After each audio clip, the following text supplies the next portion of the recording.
अवधूत चिंतन श्री गुरुदेव दत्त श्री स्वामी समर्थ। माझ्या चॅनलमध्ये तुमचं सगळ्यांचं मनापासून खूप खूप स्वागत, आभार।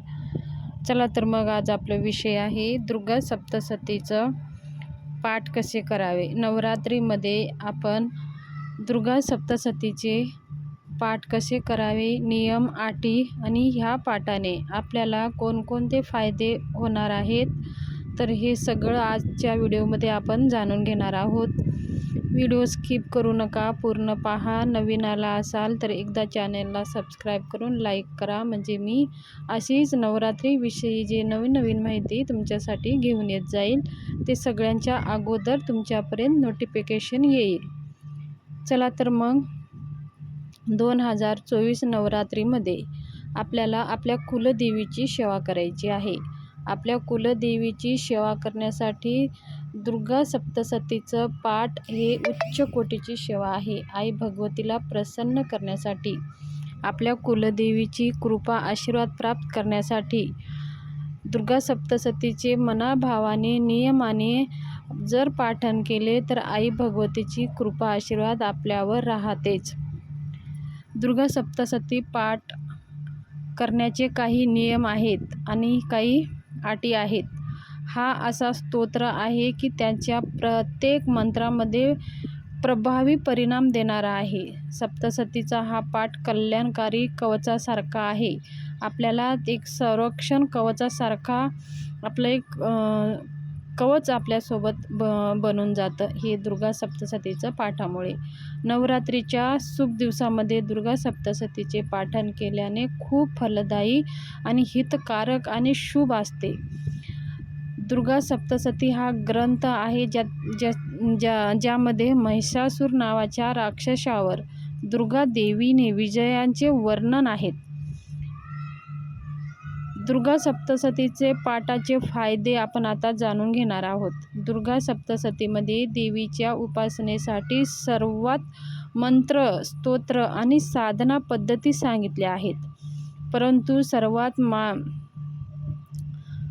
मान्यता प्राप्त आणि अचूक स्तोत्र म्हणजे दुर्गा सप्तशती। मार्कंडेय ऋषींनी त्यांची रचना केलेली आहे। यातील प्रत्येक श्लोक हा एक मंत्रासारखा आहे। महान मंत्र आहे, मंत्र तर नाही, महान मंत्र आहे। प्रत्येक श्लोक एक महान मंत्राने भरलेला, एक अद्भुत दिव्य शक्तीने भरलेले मंत्र आहेत। नियम जाणून घेतल्याशिवाय दुर्गा सप्तशतीचे पाठ वाचू नये। दुर्गा सप्तशतीचे 13 अध्याय आहेत, त्यात एकूण 700 श्लोक आहेत आणि ते 700 श्लोक 3 भागात विभागले गेले आहेत। पहिले अक्षरमध्ये वर्ण व सर्वोत्तम वर्ण दुर्गा सप्तशतीचा पाठाचा श्लोकाचा नक्कीच परिणाम आपल्या जीवनात होतो। वास्तविक म्हणजे दुर्गा सप्तशती शक्ती प्राप्त करण्यासाठी ह्या दुर्गा सप्तशतीचा पाठाचा उपयोग केले जातो। भक्ती, शक्ती आणि विद्या प्राप्त करण्यासाठी दुर्गा सप्तशतीचं पाठन केलं जातं। आपल्याला सिद्धी प्राप्त करायची असेल तर ह्या दुर्गा सप्तशतीचं पाठ केलं जातं। बघा, आपल्या इच्छेनुसार ह्या दुर्गा सप्तशतीच्या मंत्राचे जर पाठन केले तरीही आपल्याला त्याचे खूप असे चमत्कारिक आपल्याला फायदे भेटतात। दररोज किमान 3 वेळा ह्या मंत्राचा जप केल्याने आपल्याला आई भगवतीची सिद्धी प्राप्त होते। 9 दिवसामध्ये ह्या मंत्राचा सतत जप केल्याने आई भगवतीच्या कृपा आशीर्वाद आणि आपल्याला अनेक अशा सिद्धी प्राप्त होतात। तुम्हाला जर हवे असेल तर ही दुर्गा सप्तशती पाठ करण्याच्या आधी उत्कीलीन मंत्राचा कवच, अर्गला आणि किलक पाठ करूनच मग पुढे दुर्गा सप्तशती पाठाला सुरुवात करायची आहे। त्यानंतर आपला 13 अध्याय पूर्ण झाल्यानंतर आपल्याला दुर्गा सप्तशतीमध्ये दिलेला आहे क्षमा प्रार्थना स्तोत्र आपल्याला वाचायचं आहे।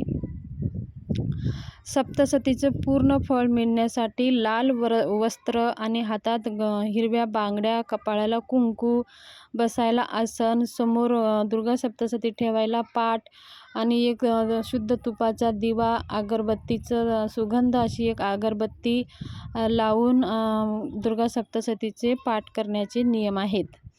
दुर्गा सप्तशती पाठ एका बैठकीमध्ये आपल्याला करायचा आहे. दुर्गा सप्तशती पाठ करताना मोठ्याने बोलायचं आहे, मध्ये हळू आवाजामध्ये बोलायचं नाही आणि मध्येच उठायचं नाही. दुर्गा सप्तशती एक पाठ पूर्ण करण्यासाठी 1 तास लागतो, तर हा पाठ पूर्ण झाल्यावरच आपल्याला जाग्यावरनं उठायचं आहे.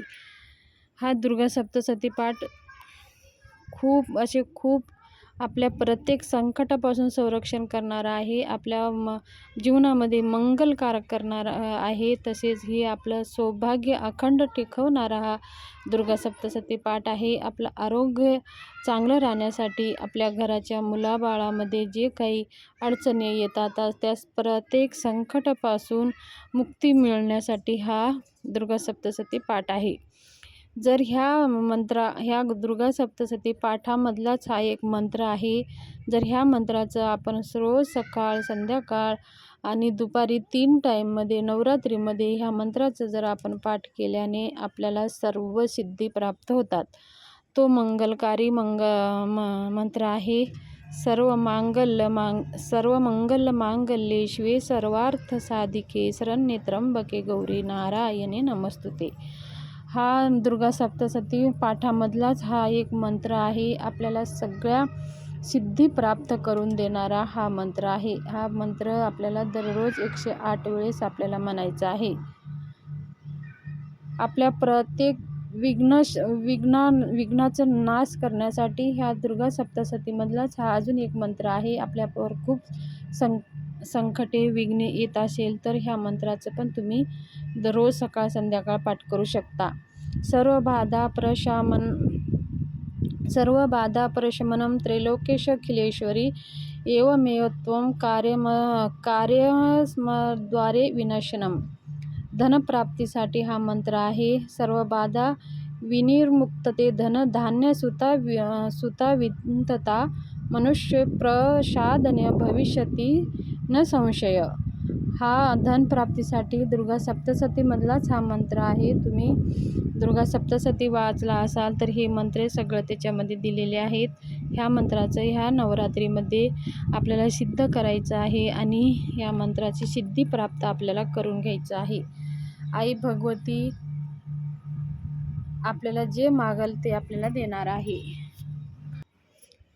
तर अशा प्रकारे आपल्याला दुर्गा सप्तशतीचा पाठ करायचा आहे आणि मग आपल्याला ह्या नवरात्रीमध्ये ह्या दुर्गा सप्तशतीचे 14 पाठ सगळ्या घरातल्या मंडळींनी मिळून जर केले किंवा एकट्याने रोज सकाळी 1 पाठ, संध्याकाळी 1 पाठ असे 14 पाठ आपण पूर्ण केले तर आपल्याला एक नवचंडी करण्याचं पुण्य प्राप्त होतं आणि आपल्याला आपल्या कुलदेवीचं कृपा आशीर्वाद प्राप्त होतं. म्हणून नवरात्रीमध्ये एकट्याने किंवा सगळ्या घरातले मिळून 14 किंवा 28 पाठ करण्याचे नियम आहेत. जेवढे पाठ तुम्ही करू शकता ते पाठ आवर्जून करा. मंत्र, स्तोत्र तुम्ही ह्या नवरात्रीमध्ये तुम्ही करू शकता आणि तुमच्या सगळ्या मनोकामना पूर्ण करू शकता. आई भगवती आपले मनोकामना पूर्ण करणारच आहे. आपली आई आहे, ती आपली कुलांची देवी आहे, आपल्या कुलांचं रक्षण करणारी आहे. तर आपल्या सगळ्या इच्छा पूर्ण करतील, आपल्या जीवन मंगलमय करतील. प्रत्येक संकटापासून आई भगवतीच्या कृपा आशीर्वादाने आपले सगळे संकट दूर होऊन आपले सगळे कार्य व्यवस्थितपणे पूर्ण सुरळीत होईल. चला तर मग ही दुर्गा सप्तविषयी माहिती शेअर करायची होती. माहिती कशी वाटली, आवडली असेल तर चॅनलला शेअर, सबस्क्राईब, लाईक करून व्हिडिओ जास्तीत जास्त ग्रुपमध्ये शेअर करा. धन्यवाद. शुभ दिवस जावो.